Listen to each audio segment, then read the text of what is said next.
Hi everyone. This Zoom meeting is also live on Facebook and YouTube, so um, thanks for joining in. So we're going to something major happened this week, and for those of you that haven't been in touch, I want to kind of update you.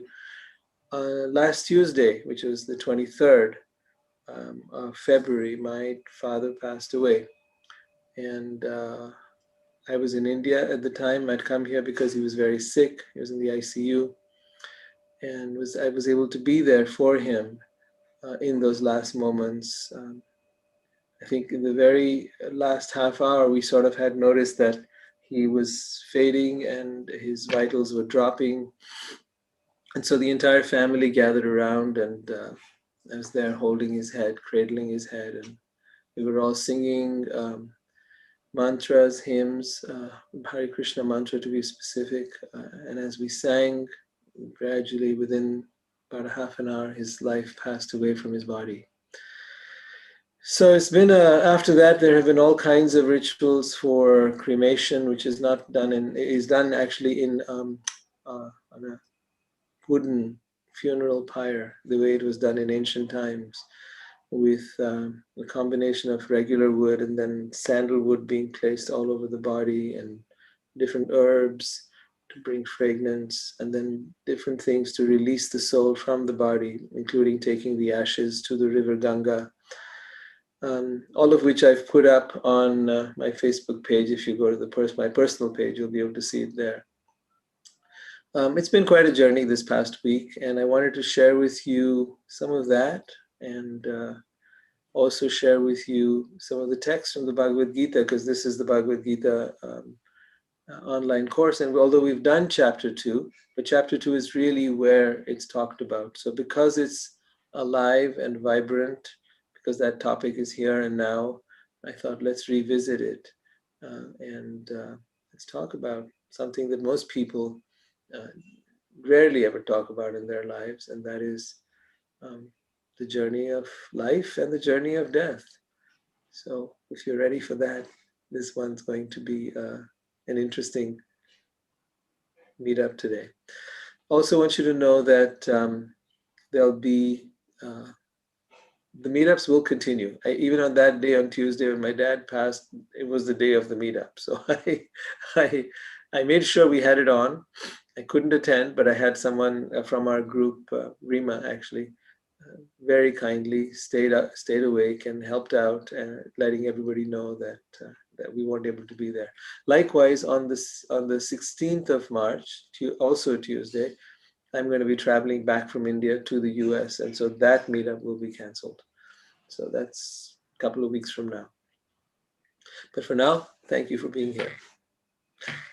We've talked about beginning with some kind of meditation, and so I'm just going to keep it real simple, teach you a couple of mantras that I think will be that are good to invoke before we start the Bhagavad Gita.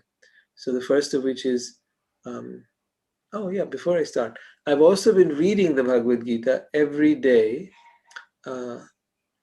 This is without so much discussion and explanation, but just sort of reading the verses and a little bit of explanation. Like here we read a little and explain a lot. There I read a lot and explain a little.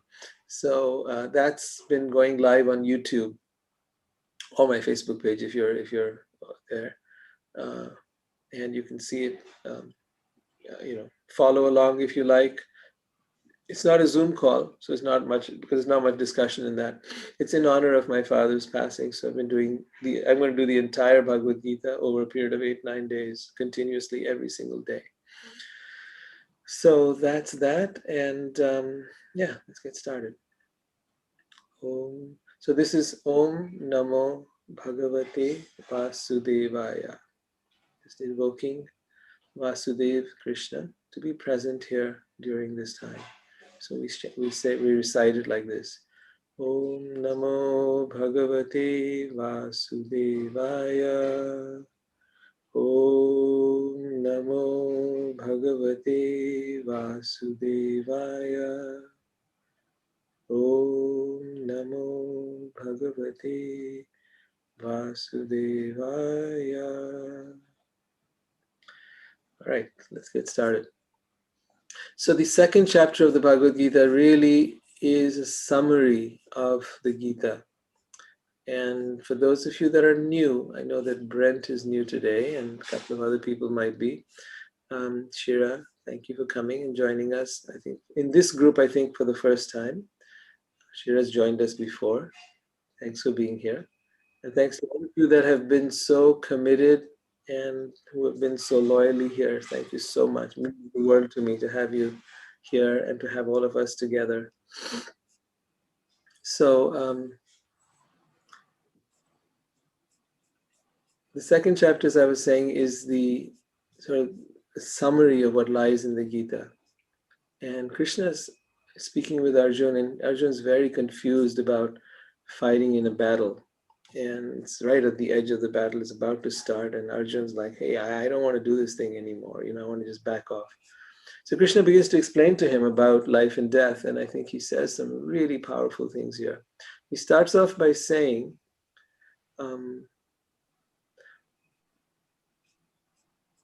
I won't go into the background of the Gita, so I'll just start off with, while speaking learned words, you are mourning for what is not worthy of grief. Those who are wise lament neither for the living nor the dead. So this first line of Krishna's is very interesting. I'm in a place and in a period and in a time where mourning is so natural. Mourning is so much encouraged and so much a part of being here. So what is Krishna trying to say when he says one does not, those who are wise lament neither for the living nor the dead? So first and foremost, let's be clear. I'm not wise. I don't think the people I'm with are wise. So let's not be fooled into that. Yes, a person who has become completely detached from the body and mind views it as simply a garment. And when that garment is no longer functional, like if your car were no longer, or a vehicle if it is no longer functional, we simply replace it. So a person who has attained true wisdom is able to see objectively the nature of reality and is then able to react to it, respond to it in a way that is not based on. So it's a matter of perspective. If you see yourself as a spiritual being having a human experience and truly see that, and that's like embedded in your consciousness, then there is no lamentation. But if you see yourself as a human being and you are experiencing the pains of this body and all the stuff that it goes through, then there is definitely going to be lamentation. And if you're somewhere in the middle between those two worlds, you'll experience a mixture of lamentation and detachment. So I find myself somewhere there, feeling both. What are your experiences? I thought I'd bring it up to the group. Have you experienced someone dying? How have you felt during that time? Anyone care to share? Especially anyone close to you. For me, this was the first time somebody that close passed. Well, since I was 7 years old.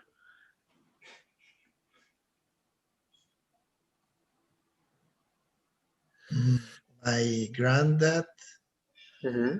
he passed away in 2015, and Okay. I think in the last moment, I was holding his hand.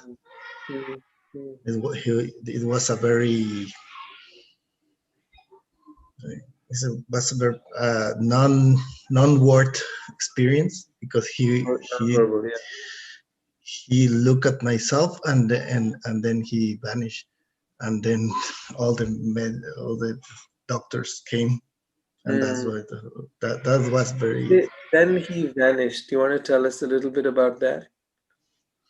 What was that like? Then he vanished.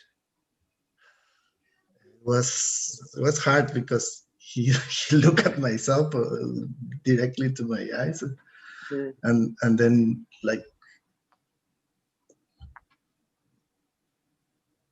Yeah. I He think what you're he saying he is, he put he was putting effort in the muscles, yeah. and then after the exact moment that something happened, he Mhm. he but he couldn't uh, keep the effort in the muscle, so that's Right. why So holding your hand tight, and then uh, suddenly there was no more yeah, pressure. something, yeah, He something, was looking into your eyes, but mhm, suddenly it went blank. yeah, something, Right. yeah, but yeah, it Yeah. was, So the interesting question for you to contemplate here is the body is still there. The heart is still there. The brain is still there. Why did it suddenly stop? What happened? After all, the organs are still there. What happened? Why did they stop? What keeps them going and what makes them stop? The energy of the soul. Mm-hmm. Yeah. Yeah, think of the electricity. You turn off the electricity, everything goes off, right? Yeah. Especially if you have the main switch in the house, right? You have a main switch, and most people don't know about it, but it's there in most In apartments. India, it's there. In India, it's there. It's here. In Yeah. America, it's there too. It's just that you don't Oh, see it. It's there. okay. It's usually what do they call it? Breaker or a switchboard of some kind, and you have that thing. You can turn it off. The entire house will go off in a moment. So it's the same thing that happens here. Something goes off. That something is the same thing that happens when a baby comes to life. That's what enters into the body. You know, sometimes that when a baby is born, they will induce crying, maybe even smack it, just to get it to cry because that breath begins there. And also the soul now fully embodies itself. Before that, the soul has already marked its spot in that body of the baby, but it's kind of moving in and out freely. It doesn't need to be there all the time. So the baby might be in a state of almost a comatose state sometime and then become active again and start kicking. The mom will experience that. Then again, it'll go back to sort of sleep, and then again, it seems to be back. She feels that. So the soul, from anecdotal experience, seems to be in and out. But once the breathing begins, it is completely there. The same thing happens at death. My dad went into a coma, so there was no, um, he was not aware now anymore of the surroundings. But we knew he was there because his breathing was continuing, and he was a sort of a deep, belabored kind of breath, gurgling a little bit in the throat. So we know that life was still there. And then suddenly, as Gabriel described, it was gone as suddenly as it probably started. Does I was anyone just thinking. have an experience you want to share? Yeah, yeah, No, Krisha. I have an experience, but my question was not about the experience. My question was, I was just thinking the other day how, like, when a baby is inside the womb, right? It only, it's alive because of the heartbeat. But when it comes out, they take their first breath. So I was just like, it was just a thought that if anything happens to the heart, a person dies. If anything happens to the brain, the body becomes numb. So, like, what's the connection between the brain and the heartbeat? Like, and what, like, Between the brain and the heartbeat. if anything happens to your brain, your body stops working, like, or you become Right, right. handicapped, and if anything happens to your heart, you die. So, where does the soul actually reside? And then there's the breath also. Yeah, and then there's the Or breath breathing, also. So, right? it was, yeah. So, all They're these, all I was, interlinked as far as I understand, and they all impact each other. If the breathing were so in my dad's case, the oxygen levels in the blood were coming that went down, even though he was being pumped in with oxygen. The oxygen levels had dropped drastically, and we knew that if they go below a certain level, he will die.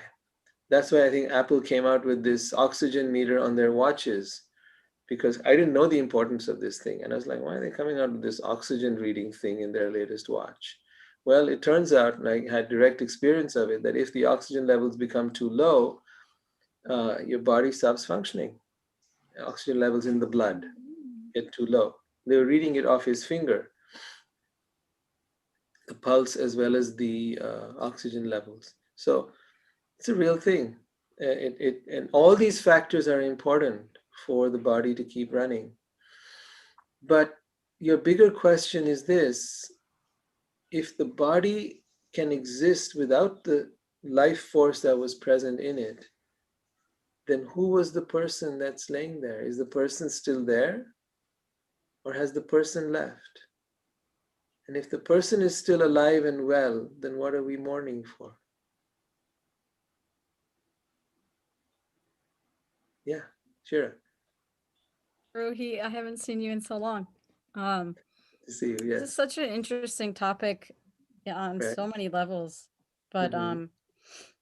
so I think the way I understand it is that the body is a machine, or it's Mm-hmm. almost like artificial intelligence. You could say it's a high form of AI that we as souls operate from a higher spiritual realm.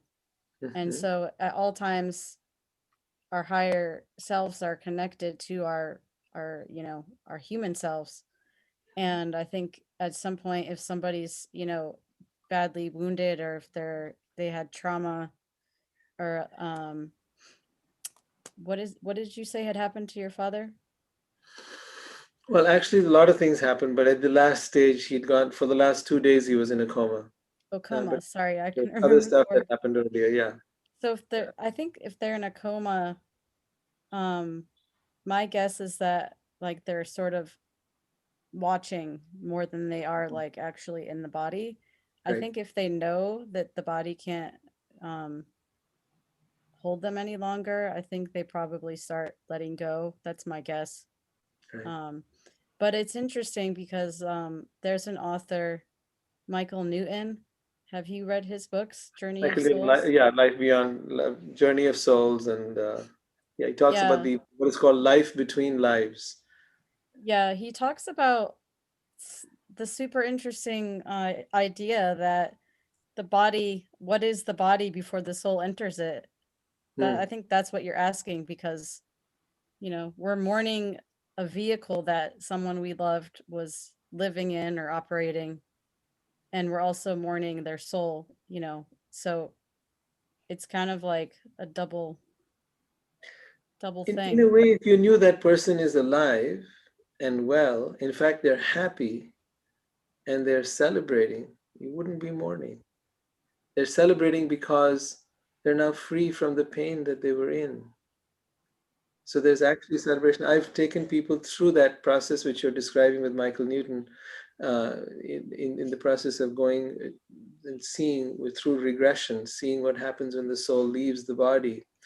And in every case, what I found was this: that when people described their death experience in a past life, they talked about how they were free and how they were happy and how they were like the pain was over, the suffering was over, and they were actually enjoying themselves at that time, like doing cartwheels and kicking, flying around. It was like, okay, this is interesting.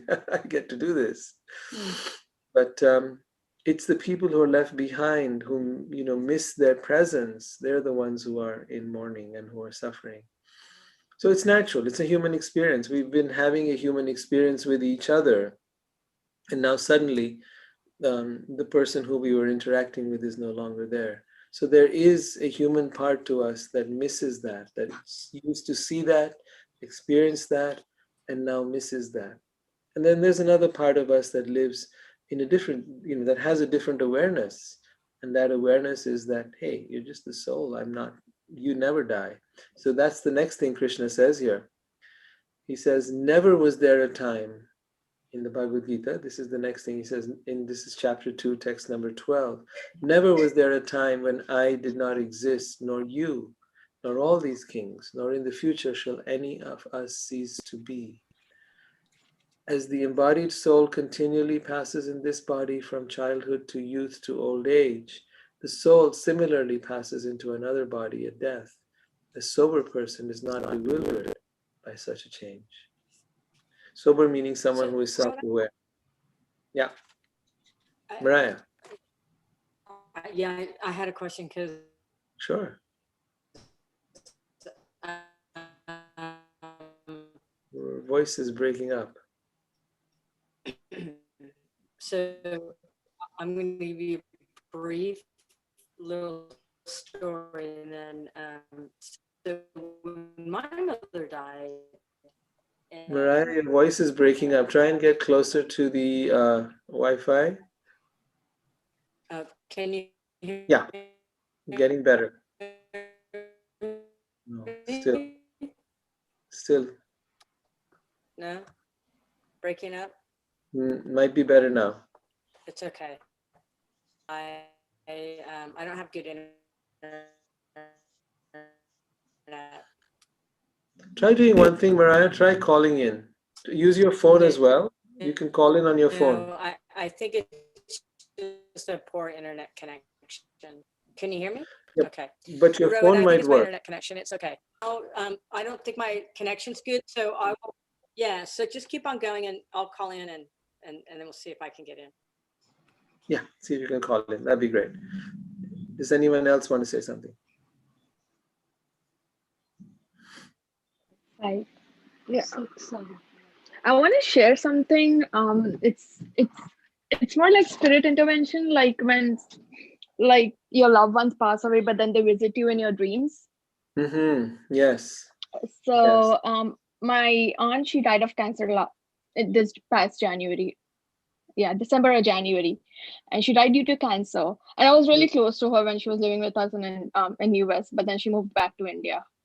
Mm-hmm. So after she died, like after a week or something, she came in my dreams, and it was a very weird dream because it was her house, and I've not been to her house in like a lot of many years, and it was a house, and then there is a person standing like a shadow, and as I go towards the shadow, she comes in, and she's smiling, and she's in all white attire, and she's smiling, and it was such a peaceful smile, like I still cannot forget it because it was like, I'm free from all the health issues. I'm free. Like, it was like such a nice, pure smile. And yeah, that was it. Yeah. Nice. Yeah, yeah, yeah, yeah. You got it. That's it. So that is exactly the experience that they're having.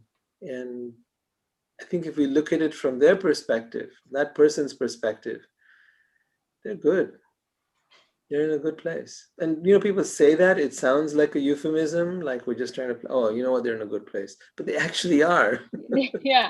After that dream, I was like, and she looked like she was like 30 years old. She didn't even look her age when she was 72 something. And in that attire, she looked really young than what she used to look here. First feeling I got when my dad passed is like, he's saying, I feel young again. That was the first thought that just sort of popped into my Yeah. mind. He Yeah. was talking to me, saying, I feel young and young again. I'm free. You don't need to worry about me.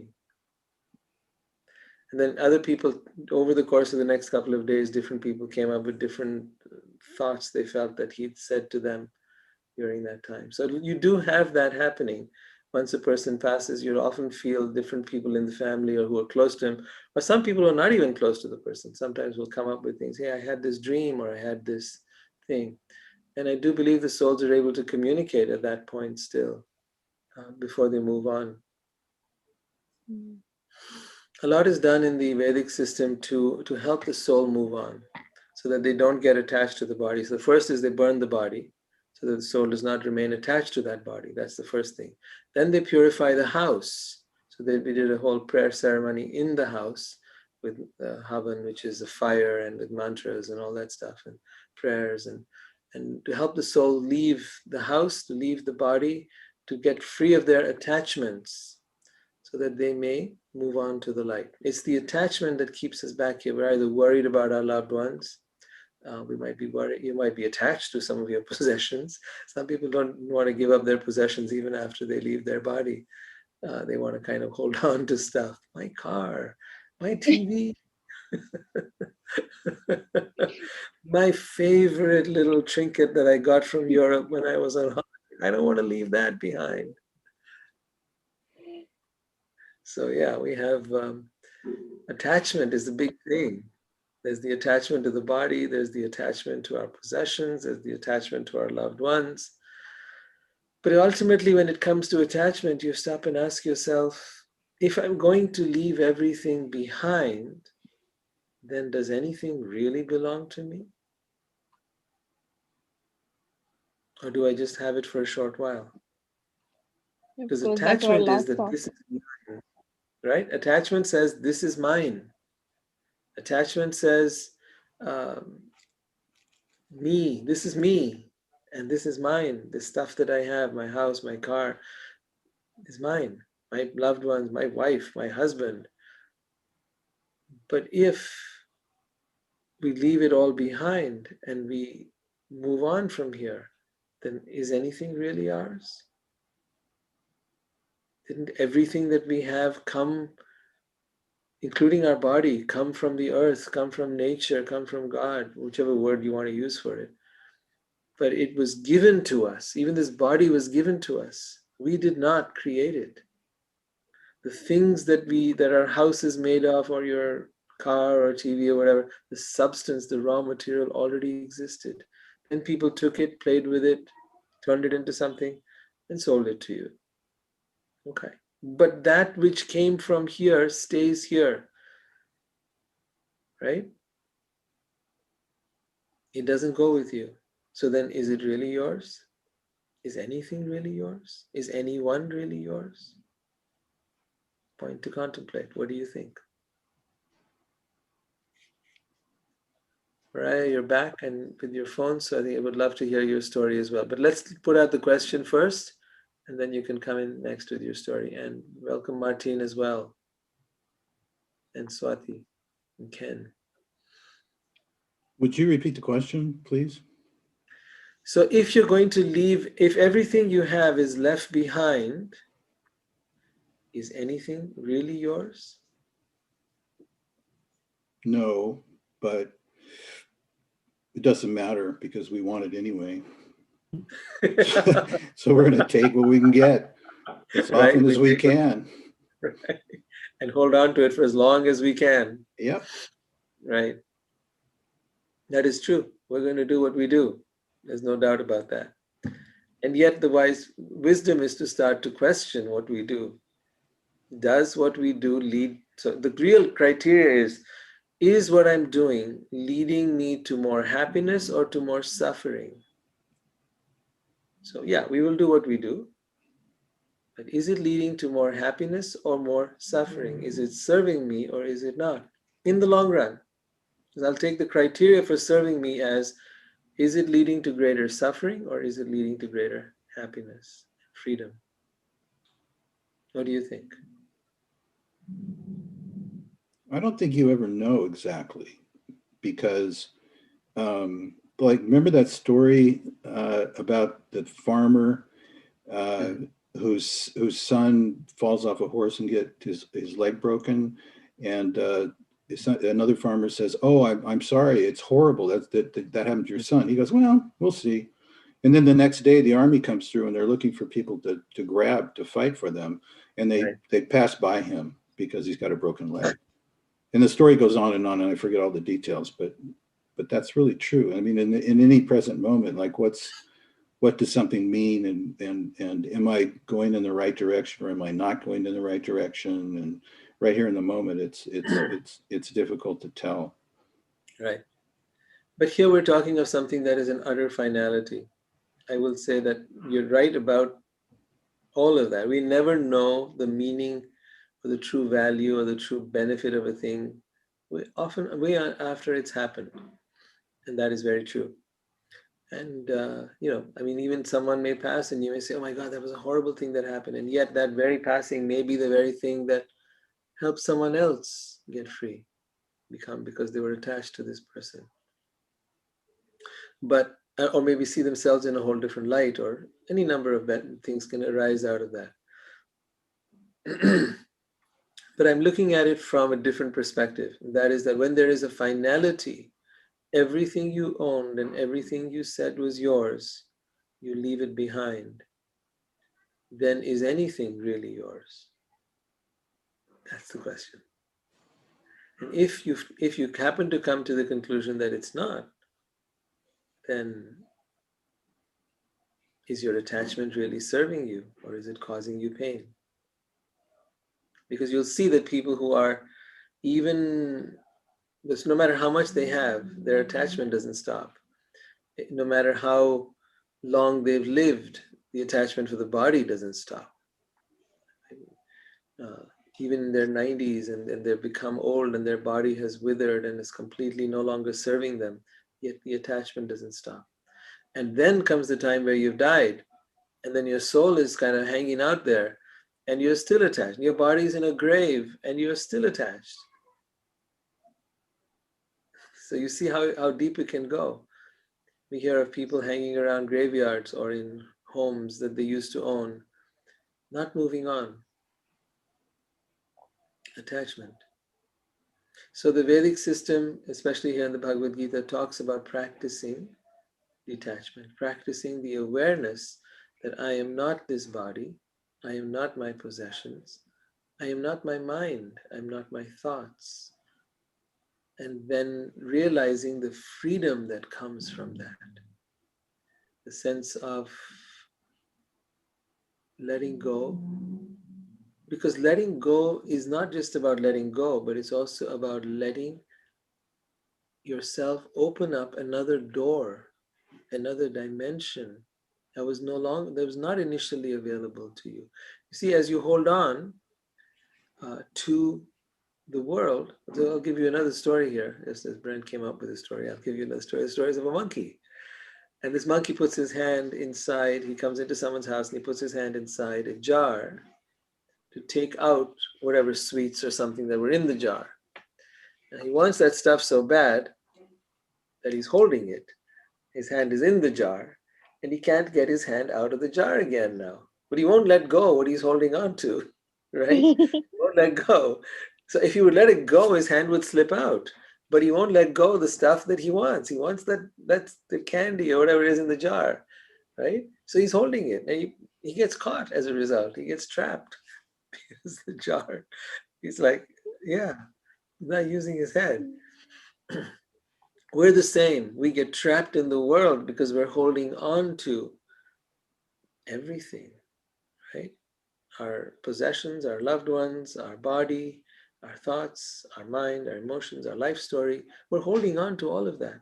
And all of that is causing us suffering, is causing us to be trapped in the experience, in the story, in the body, and in this world.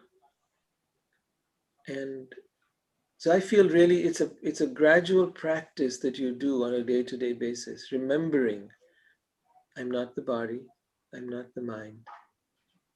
I think, what's his name? Sadhguru teaches a meditation in which you actually keep saying that to yourself, really bringing the point home. Does anyone have any experience with that?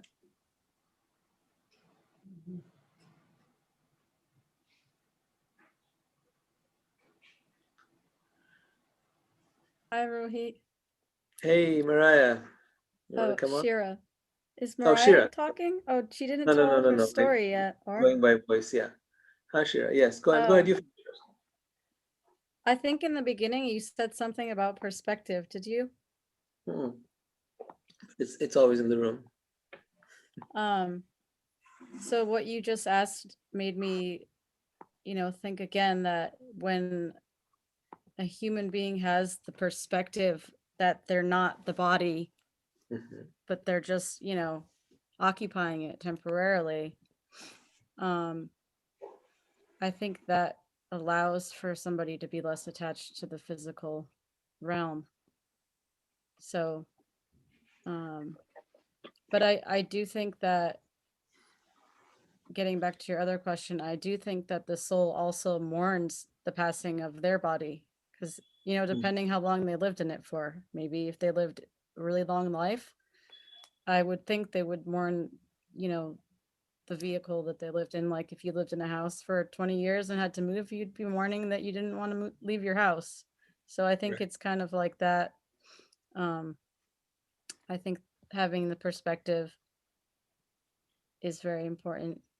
And so for myself, um, before I knew that the soul survived the death of the body, I used to cry uncontrollably when someone passed away. Mm. Because I didn't have that understanding. I thought they're rotting in the ground for all of eternity. I didn't know.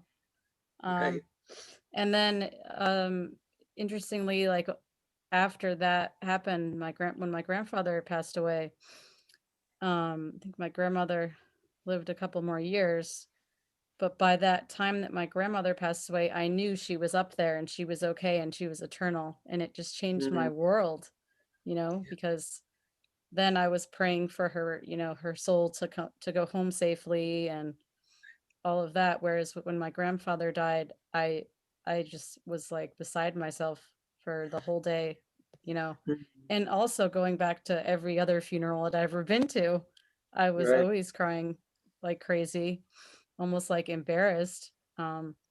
So, I wasn't taught about the eternal nature of the soul. I had to learn, through my own studies. So, Yeah, I wasn't either. So, I mean, I did have to learn on my own. I remember being 7 years old and my great grandmother passing and being completely devastated. To me, it was like, how could she leave me and go away? There's this whole thing. Um, but over time, I've come to see we remain connected with the people that we've bonded with, the people that we've been deeply attached to and have loved. We stay connected. We don't, that connection never goes anywhere. And we keep coming back into each other's lives in some form or other. Literally in some form or other. It could be that you come back as their child. They might have been your parent. And in the next life, you might be their parent or some other interaction, some form or other. You're back again into each other's lives. That continues for quite a while until you become karmically free, until your work with each other is done.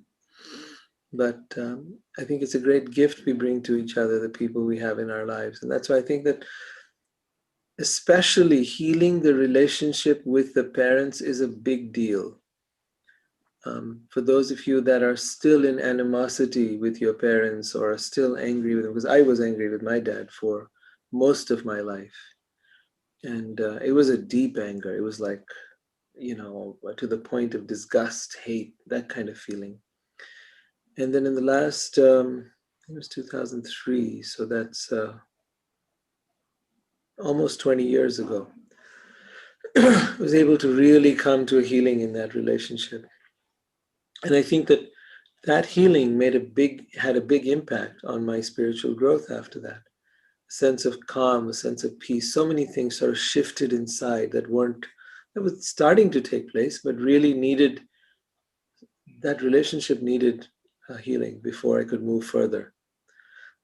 So think about that. How can you bring about um, healing in your relationship with anyone you've loved?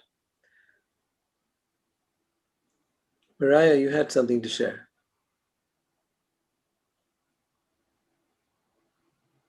Are you there?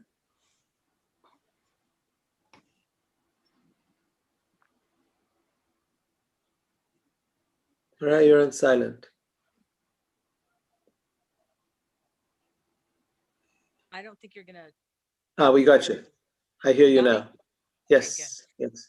So this reminds me of what I have been taught is that the human experience is the highest incarnation, Mm-hmm. and um, so the things that everybody's talking about reminds me of this really old. It's an older German film. They did an American remake called The City of Angels. It was with Peter Falk. It's this amazing film, I've and seen it.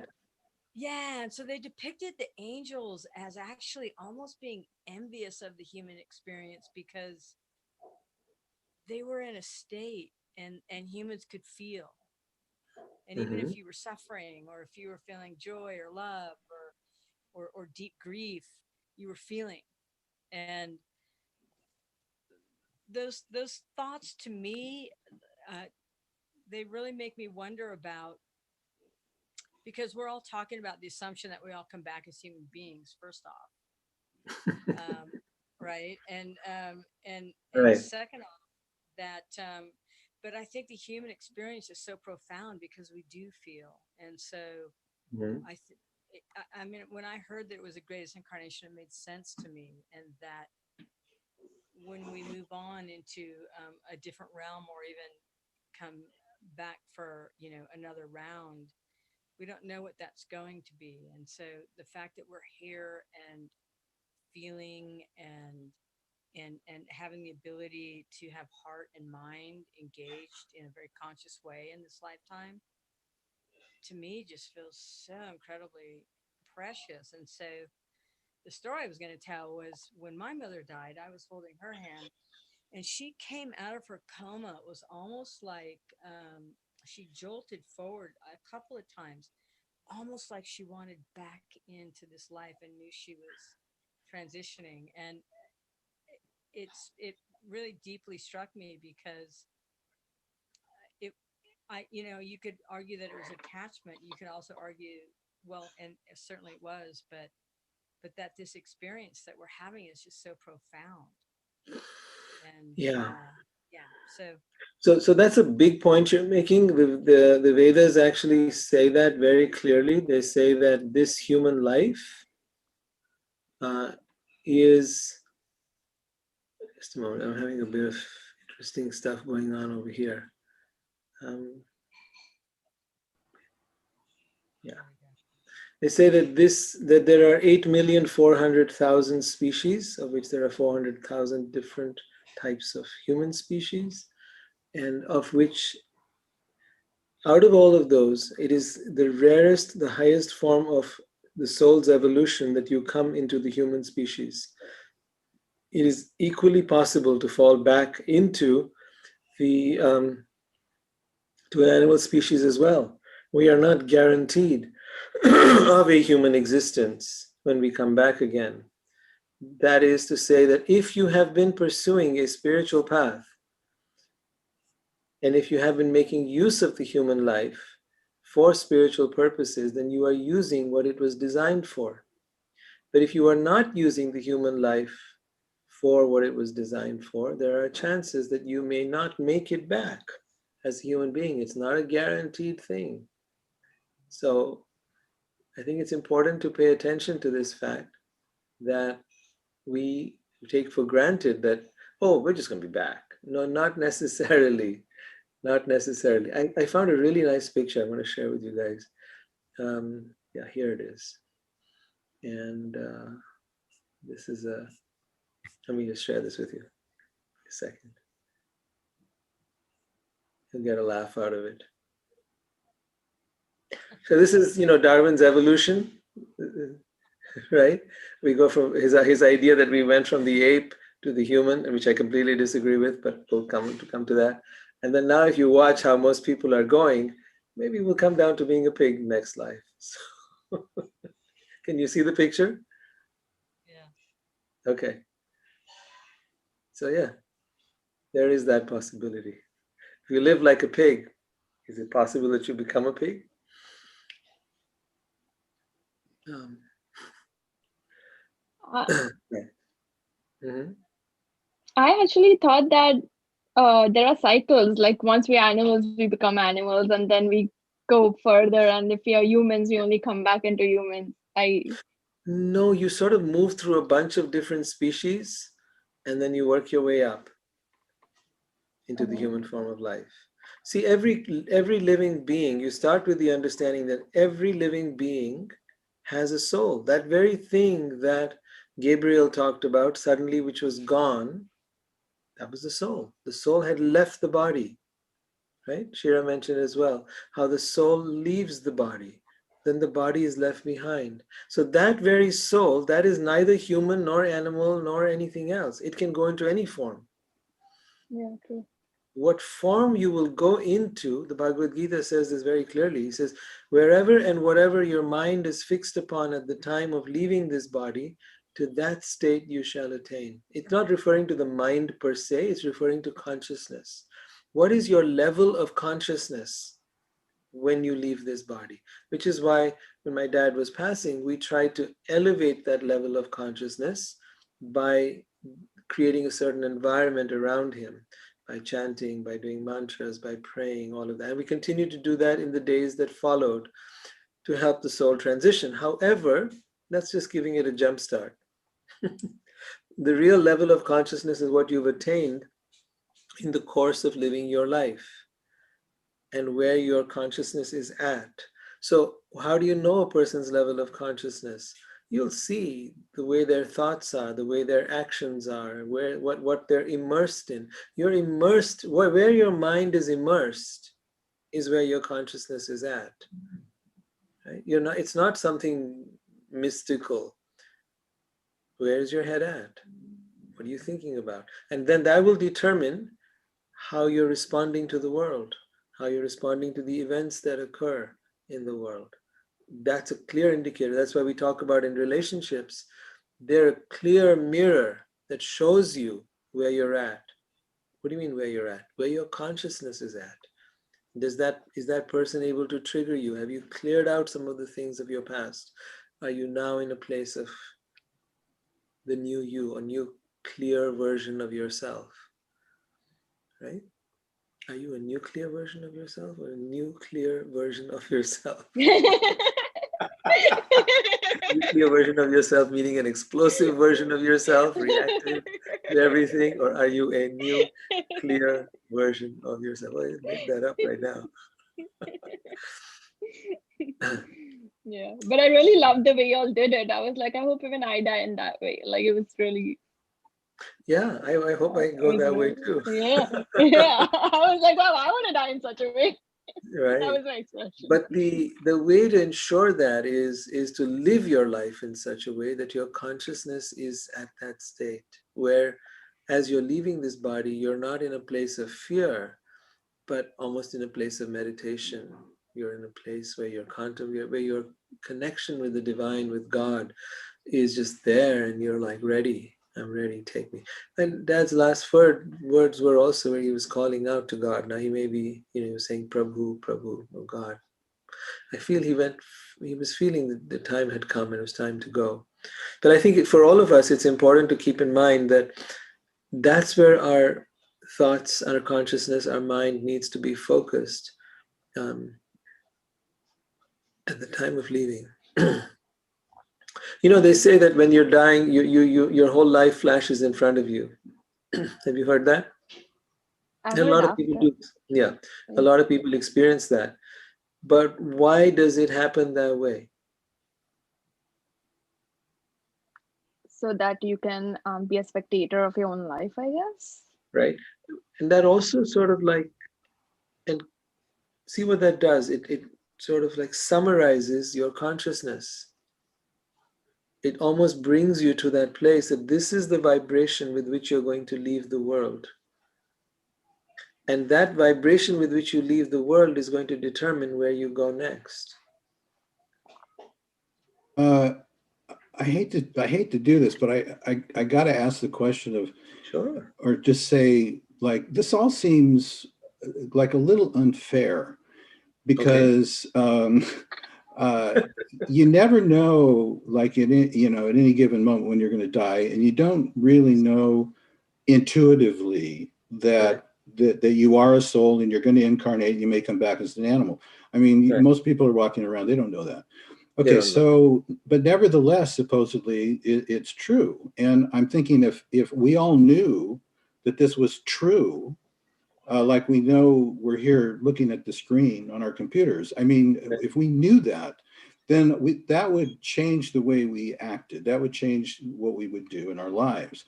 And so it's kind of like a sneaky little surprise to me that, like, if this is true, then we're all going to wake up maybe and realize it. But if I come back as a pig, I'm not, maybe I won't even be smart enough to realize, Right. what I'm doing as a pig. So it's kind of like an interesting idea, an interesting belief, but I can't find in my own being right in this moment the absolute truth that that's real. So it's not. So I'm wondering why the sneaky way of doing this. Why not just let all souls know when they're born that this is what's going to happen if. The interesting part, Brent, is that it's been said in one form or another there have been different ways of saying the same thing, but it's been said in one religion or another, wherever you go, that there is an outcome to your actions, that your actions in the course of this life have a certain outcome after you leave this world. Not only do you experience reactions in this life, but there is an outcome beyond this life. Now, whether you call that a hell, whether you call that you come back into the human form, those are debatable questions, certainly. And people of different faiths will argue that. And I say, I really feel it is irrelevant, because what we are concerned with really is not what happens, not whether you land up in a hell or whether you land up in another body or you land up in. The question we're dealing with is the outcomes of the way we live our lives. The consciousness we create here is what matters. The point that all of that is trying to make, all of the different paths that are there are trying to make is, hey, pay attention to how you're living your life now, because that's going to have an effect, short term and long term, right? So that information's been around in every part of the world. And then you could say, well, there are some parts of the world it's not been around. Fair enough. That's a good point as well. What happens there?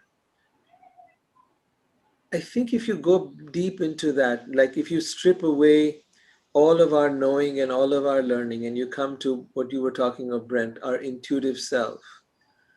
Our intuitive self somehow seems to have a compass, a sort of a moral compass of what to do, what not to do. In fact, I think the more you strip away the knowing that society and religion give you, the more that moral compass is very clear.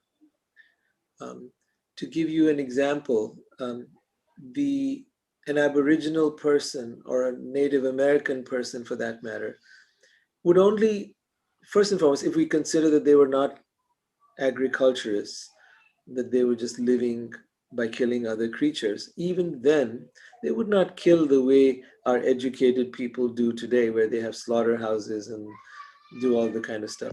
They would kill what they needed to live, and that was about it.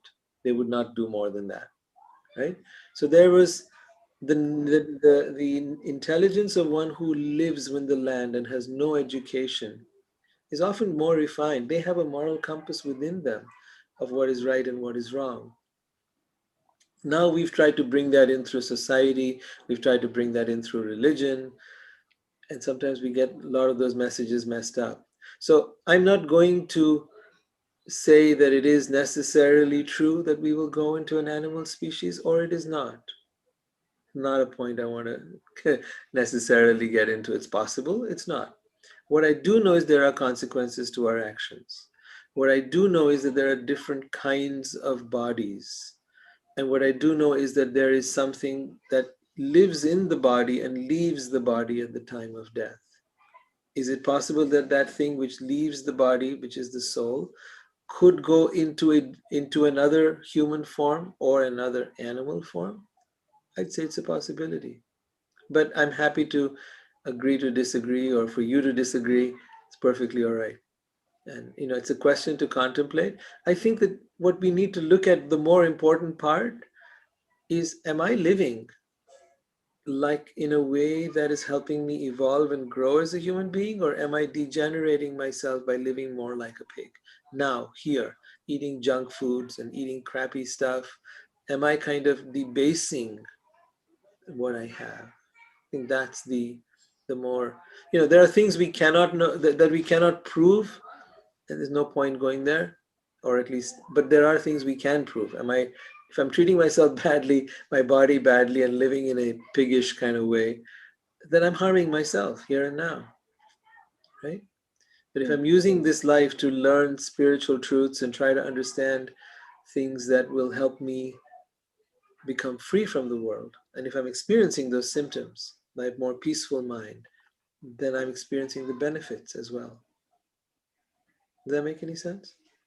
Yeah, I agree with you 100%. Absolutely. I live my life that way. But I had to come to the realization that all that other stuff I was into for a long time was a waste of time. And I had to get underneath my ego. I mean, a lot of things had to take place for me to get to where I am today. So I Right. Yeah. totally agree with you. Thank you. Yeah, and it's perfectly okay for us to have different, even if you have different points of view, that's perfectly okay. Just want to be clear with everyone about that. It's not required that we all think the same. We have unique perspectives, and I want to honor and respect that. Mariah, before we wind up, you had something you'd wanted to share with us. Are you still there or feeling complete? You're Oh, mute. I'm Shira. Shira? Oh, Shira's here now? Okay. Where's Mariah? She's there on her iPhone. So I just wanted to make sure she'd completed her Oh, story is there. she That's it. talking? I think She she's. was saying something, yeah. And I think she was on mute. Oh, I was gonna share something. Okay, sure. I'll give I it to you didn't. then. I thought called me Mariah. I wasn't sure what happened. No, I wasn't. I Oh, was seeing Mariah and I was seeing her saying something and now I I can realized see. she was on mute. So, Who's okay, Shira. is it Brent that asked the question why Right, we yes. can't know everything when we come into our body? And why it's not fair. Yeah, because it's such a good question. Yeah. I think the answer, like a simple answer to that, is that the family that we incarnate into has a certain level of understanding of that concept. And Mm, for example, might not know the answer, even if you came in and you wanted to know the answer right away and didn't find out until you were in your 20s, such as myself. So when I was younger, or I think I was in my mother told me a story. Actually, she said that when I was 2 years old, I asked her where I was before I was born, and that she had no idea what to tell me. And then again in my late teens, I said, "Mom, I don't th-, I said, I don't think I said, I think I existed before the egg and the sperm came together." And I said, "So where do you think I was?" And she said, "Oh." And so then that was in my teenage years. And then eventually in my 20s and 30s, early 30s, I came to understand completely that we exist before we're here on earth. And so I think kind of it's not given to us right away because that's our journey to understand that, and everybody's kind of at their own level of reaching that truth. So I think that's why we can't expect it to be on our birth certificate. that's We really well came said. from Thanks a heaven lot, Shira. and That was great. Yeah. yeah. Yeah. That really brings it to light. Great. Appreciate that. Yeah. Okay. So it is now, time for us to end this part of the meetup, and we're going to start the next part. So what I need to do is close this up and start it again. So please hang in there. If you have the link, just click on it again. We close the Bhagavad Gita meetup right now, and I will end this and then start it again within 5 seconds. Okay. So All right. use the Thank you. link to come back in again if you want to See. continue with Loving Soulfully, which is the next meetup. And in that, we'll talk about relationships, self-love, soul love, and divine love. Thank you. Thank you Thank all. you. Thank you. See you next week. Have a wonderful week. See you next week, Tuesday at the same time.